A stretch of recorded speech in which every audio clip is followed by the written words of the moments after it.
Perkenalkan, nama saya Selvina Tukarohi dengan NIM 222-314-2720.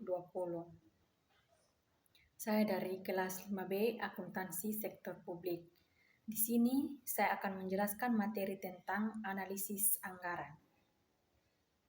Sebelum kita lebih lanjut membahas tentang analisis anggaran, pertama-tama perlu kita ketahui apa itu anggaran.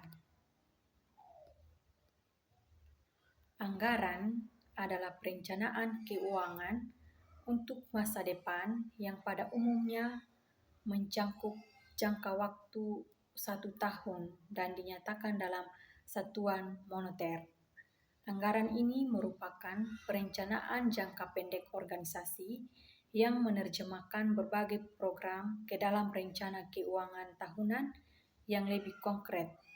Usulan anggaran pada umumnya ditelaah atau direview terlebih dahulu oleh pejabat yang lebih tinggi untuk bisa dijadikan anggaran formal sebagaimana dijelaskan di sebelumnya. Anggaran sektor publik dibuat untuk membantu menentukan tingkat kebutuhan masyarakat seperti listrik, air, kualitas kesehatan, pendidikan, dan sebagainya agar terjamin secara layak kebutuhan masyarakat.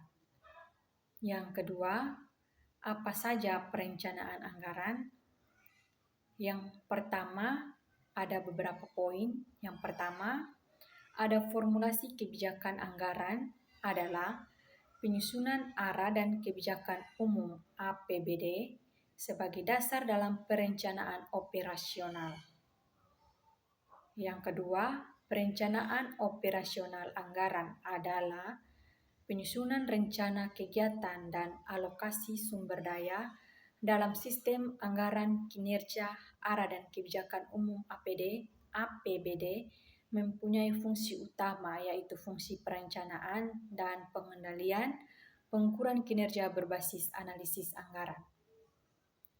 Analisis anggaran adalah teknik pengukuran kinerja tradisional yang membandingkan antara anggaran dengan realisasi tanpa melihat keberhasilan program.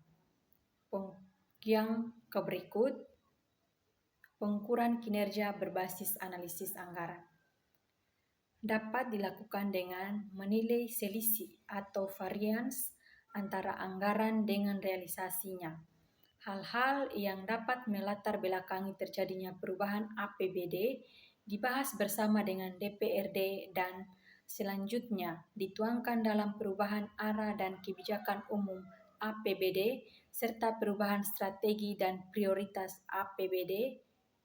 Perubahan arah dan kebijakan umum APBD serta perubahan strategi dan prioritas APBD ditetapkan oleh Kepala Daerah sebagai pedoman perangkat daerah dalam menyusun usulan perubahan program kegiatan dan anggaran. Poin berikut, formulasi analisis selisih anggaran. Yang pertama, rasio kemandirian daerah. Yang kedua, rasio pajak daerah terhadap PAD. Yang ketiga, rasio retribusi daerah terhadap PAD. Yang keempat, rasio bagian laba BUMD terhadap PAD. Yang kelima, rasio lain-lain PAD yang sah terhadap PAD. Yang keenam, rasio belanja aparatur terhadap total belanja. Yang ketujuh, analisis belanja pelayanan publik terhadap total belanja. Poin yang berikut, tahap-tahap analisis anggaran. Yang pertama, siapkan data-data anggaran dan laporan realisasi anggaran. Yang kedua, bandingkan data-data realisasi anggaran dengan anggarannya untuk setiap item yang sama. Yang ketiga, hitung selisih anggaran. Yang keempat, hitung persentase tingkat ketercapaian anggaran yang telah ditetapkan secara bersama-sama.